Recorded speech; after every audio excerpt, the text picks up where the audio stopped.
Hi all, welcome back to my YouTube channel. ಎಲ್ಲರೂ ಹೇಗಿದ್ದೀರಾ? I hope ನೀವೆಲ್ಲರೂ ಚೆನ್ನಾಗಿ ಖುಷಿಯಾಗಿ ಆರೋಗ್ಯವಾಗಿದ್ದೀರಾ ಅಂತ ಭಾವಿಸ್ತೀನಿ. ಇದು ಹಲಸಿನಕಾಯಿ ಸಾಂಬಾರಾಗಿರುತ್ತೆ. ತುಂಬಾ ರುಚಿಯಾಗಿ ಬರುತ್ತೆ. ಹಲಸಿನಕಾಯಿ ಸೀಸನ್ ಆಗಿರೋದ್ರಿಂದ ಒಂದು ಸಲನಾದರೂ ಮಾಡ್ಕೊಂಡು ತಿನ್ನಲೇಬೇಕಲ್ವ. ಹಾಗಾಗಿ ಇವತ್ತು ಮಾಡ್ಕೊಳ್ತಾ ಇದ್ದೀನಿ. ಇದೊಂದು ಸ್ವಲ್ಪ ಎಳೆ ಹಲಸಿನಕಾಯಿ, ಇದನ್ನು ಸ್ವಲ್ಪ ಕಟ್ ಮಾಡಿಕೊಂಡು ಹಾಕ್ಕೊಂಡು ಒಂದು ಸ್ವಲ್ಪ ನೀರು ಹಾಕ್ಕೊಂಡು ಬೇಯೋದಕ್ಕೆ ಇಟ್ಟಿದ್ದೀನಿ. ಇವಾಗ ಮಸಾಲೆ ಕೂಡ ರೆಡಿ ಮಾಡ್ಕೊಳ್ತಾ ಇದ್ದೀನಿ. ನಾನಿಲ್ಲಿ ಒಂದು 9 ಬ್ಯಾಡಗಿ ಮೆಣಸನ್ನು ತೊಗೊಂಡಿದ್ದೀನಿ. ಹಾಗೆ 1 ಸ್ಪೂನಷ್ಟು ಕೊತ್ತಂಬರಿ, ಒಂದು ಅರ್ಧ ಸ್ಪೂನಷ್ಟು ಜೀರಿಗೆ, ಹಾಗೆ 1 ಸ್ಪೂನಷ್ಟು ಕಡಲೆಬೇಳೆನ ಹಾಕ್ಕೊಂಡಿದ್ದೀನಿ. ಹಾಗೆ ಒಂದು ಸ್ವಲ್ಪ ಕರಿಬೇವಿನ ಸೊಪ್ಪು, ಹಾಗೆ ಒಂದು ಚಿಕ್ಕ ಸೈಜ್ ಈರುಳ್ಳಿ, ಹಾಗೆ ಒಂದು 3 ಎಸಳು ಬೆಳ್ಳುಳ್ಳಿನ ಹಾಕ್ಕೊಂಡು ಚೆನ್ನಾಗಿ ಫ್ರೈ ಮಾಡ್ಕೊಳ್ತೀನಿ.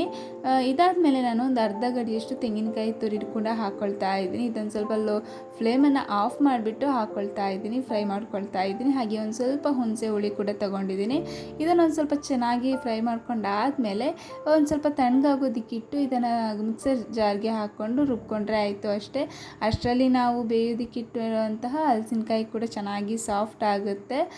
ಜಾಸ್ತಿ ಸಾಫ್ಟ್ ಅಂದರೆ ಜಾಸ್ತಿ ಬೇಯಬೇಕಂತ ಏನಿಲ್ಲ, ಬೇಗನೆ ಅಂದರೆ ಎಳೆ ಹಲಸಿನಕಾಯಿ ಅದು, ಹಾಗಾಗಿ ಬೇಗನೆ ಬೆಂದುಬಿಡುತ್ತೆ.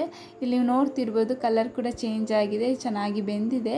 ಹಾಗೆ ನಾನಿಲ್ಲಿ ಹಲಸಿನಕಾಯಿ ಬೀಜ ಜಾಸ್ತಿ ಏನೋ ಹಾಕಿಲ್ಲ, ಒಂದು 2ರಿಂದ 3 ಹಾಕ್ಕೊಂಡಿದ್ದೀನಿ ಅಷ್ಟೇ. ಯಾಕಂದರೆ ಬೀಜ ಬೇಯೋದು ಒಂದು ಸ್ವಲ್ಪ ಲೇಟ್ ಆಗುತ್ತೆ ಅಲ್ವಾ, ಹಲಸಿನ ತೊಳೆ ಬೇಗನೆ ಬೆಂದೋಗುತ್ತೆ ಅಂತ ಹೇಳಿ ಸ್ವಲ್ಪನೇ ಒಂದು 2ರಿಂದ 3 ಹಲಸಿನ ಬೀಜ ಹಾಕಿದ್ದೀನಿ ಅಷ್ಟೇ.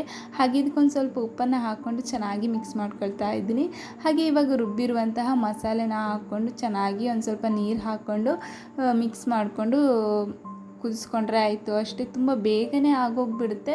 ಹಾಗೆ ಜಾಸ್ತಿ ನೀರು ಮಾಡಿಕೊಂಡ್ರೂ ಕೂಡ ಅಷ್ಟೊಂದು ಚೆನ್ನಾಗಿರಲ್ಲ. ಸ್ವಲ್ಪ ಗಟ್ಟಿಯಾಗಿ ಮಾಡಿಕೊಂಡ್ರೆ ತುಂಬಾ ಚೆನ್ನಾಗಿರುತ್ತೆ. ಹಾಗೆ ತುಂಬ ಚೆನ್ನಾಗಿ ಕುದಿಸ್ಕೋಬೇಕು. ಸಾಂಬಾರು ಕುದ್ದಷ್ಟು ಟೇಸ್ಟ್ ತುಂಬ ಚೆನ್ನಾಗಿರುತ್ತೆ, ಇಲ್ಲಾಂದರೆ ಖಾರ ಖಾರ ಬಂದುಬಿಡುತ್ತೆ. ಹಾಗಾಗಿ ಇದನ್ನು ಚೆನ್ನಾಗಿ ಸ್ವಲ್ಪ ನೀರು ಹಾಕ್ಕೊಂಡು ಚೆನ್ನಾಗಿ ಕುದಿಸ್ಕೋಬೇಕು. ಹಾಗೆ ಮಿಡಲಲ್ಲಿ ಸ್ವಲ್ಪ ಸೌಟ್ ಹಾಕೋತಾ ಇರಬೇಕು, ಇಲ್ಲಾಂದರೆ ಹೈ ಫ್ಲೇಮಲ್ಲಿ ಇಟ್ಬಿಟ್ರೆ ತಳ ಹಿಡಿಯುವಂಥ ಚಾನ್ಸಸ್ ತುಂಬಾ ಇರುತ್ತೆ. ಆವಾಗ ಸೌಟ್ ಹಾಕ್ತಾ ನೋಡ್ತಾನೆ ಇರಬೇಕು. ಕೊನೆಯಲ್ಲಿ ಇದಕ್ಕೊಂದು ಸ್ವಲ್ಪ ಒಗ್ಗರಣೆನ ಕೊಟ್ಕೊಂಡ್ರೆ ಆಯಿತು ಅಷ್ಟೇ. ಇವಾಗ ನೋಡ್ತಿರ್ಬೋದು ಚೆನ್ನಾಗಿ ಕುದ್ದಿದೆ. ಇವಾಗ ಇದಕ್ಕೊಂದು ಸ್ವಲ್ಪ ಫೈನಲಿ ಆಗಿ ಒಗ್ಗರಣೆ ಕೊಟ್ಕೊಂಡ್ರೆ ಆಯಿತು ಅಷ್ಟೇ. ತುಂಬ ಕಲರಲ್ಲೇ ಗೊತ್ತಿರುತ್ತೆ ಎಷ್ಟು ಚೆನ್ನಾಗಿ ಕುದ್ದಿದೆ ಅಂತ. ತುಂಬಾ ಚೆನ್ನಾಗಿ ಕುದ್ದಿದೆ. ಇದಕ್ಕೊಂದು ಸ್ವಲ್ಪ ಲಾಸ್ಟಲ್ಲಿ ನಾನು ಒಗ್ಗರಣೆನ ಕೊಟ್ಕೊಳ್ತೀನಿ. ಈ ಸಾಂಬಾರಂತೂ ತುಂಬಾ ಟೇಸ್ಟಿಯಾಗಿ ಬರುತ್ತೆ. ಹಲಸಿನಕಾಯಿ ಸೀಸನಲ್ಲಿ ಇದನ್ನೊಂದು ಸಲ ಟ್ರೈ ಮಾಡಲೇಬೇಕು ಅಲ್ವಾ. ಹಾಗಾಗಿ ಇವತ್ತು ನಮ್ಮ ಮನೇಲಿ ತಂದಿದ್ದರು, ಹಾಗಾಗಿ ಇವತ್ತು ಮಾಡ್ತಾಯಿದ್ದೀನಿ. ತುಂಬಾ ಟೇಸ್ಟಿಯಾಗಿ ಕೂಡ ಬರುತ್ತೆ, ಹಾಗೆ ಬೇಗನೆ ಆಗೋಗಿಬಿಡುತ್ತೆ. ಇಲ್ಲಿ ನಾನು ಸ್ವಲ್ಪ ಕರಿಬೇವಿನ ಸೊಪ್ಪು, ಸಾಸಿವೆ, ಉದ್ದಿನಬೇಳೆ, ಮೆಣಸನ್ನು ಹಾಕ್ಕೊಂಡು ಒಗ್ಗರಣೆನ ಕೊಟ್ಕೊಂಡೆ.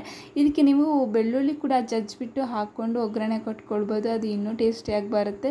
ನನಗೆ ಈ ಸಲ ಮರ್ತೋಯ್ತು ಬೆಳ್ಳುಳ್ಳಿ ಹಾಕೋದು. ಬೆಳ್ಳುಳ್ಳಿ ಹಾಕಿದರೆ ತುಂಬ ಚೆನ್ನಾಗಿರುತ್ತೆ. ಇದನ್ನು ಚೆನ್ನಾಗಿ ಮಿಕ್ಸ್ ಮಾಡಿಕೊಂಡು ಸರ್ವ್ ಮಾಡಿಕೊಂಡ್ರೆ ಆಯಿತು ಅಷ್ಟೇ. ಸ್ವಲ್ಪ ತಣ್ಣಗಾದ್ಮೇಲೆ ತಿಂದರೆ ಟೇಸ್ಟ್ ಇನ್ನೂ ಚೆನ್ನಾಗಿರುತ್ತೆ. ಇವಾಗ ಇಲ್ಲಿ ನೋಡ್ತಿರ್ಬೋದು ಬಿಸಿ ಬಿಸಿಯಾಗಿರುವಂತಹ ಹಲಸಿನಕಾಯಿ ಸಾಂಬಾರು ರೆಡಿ ಆಯಿತು. ತುಂಬಾ ರುಚಿಯಾಗಿ ಬರುತ್ತೆ. ಐ ಹೋಪ್ ನಿಮ್ಮೆಲ್ರಿಗೂ ವಿಡಿಯೋ ಇಷ್ಟ ಆಯಿತು ಅಂತ ಅಂದ್ಕೊತೀನಿ. ಇಷ್ಟ ಆದರೆ ಪ್ಲೀಸ್ ಒಂದು ಲೈಕ್ ಮಾಡಿ, ಹಾಗೆ ನನ್ನ ಚಾನಲ್ನ ಸಬ್ಸ್ಕ್ರೈಬ್ ಮಾಡಿ. Thank you for watching.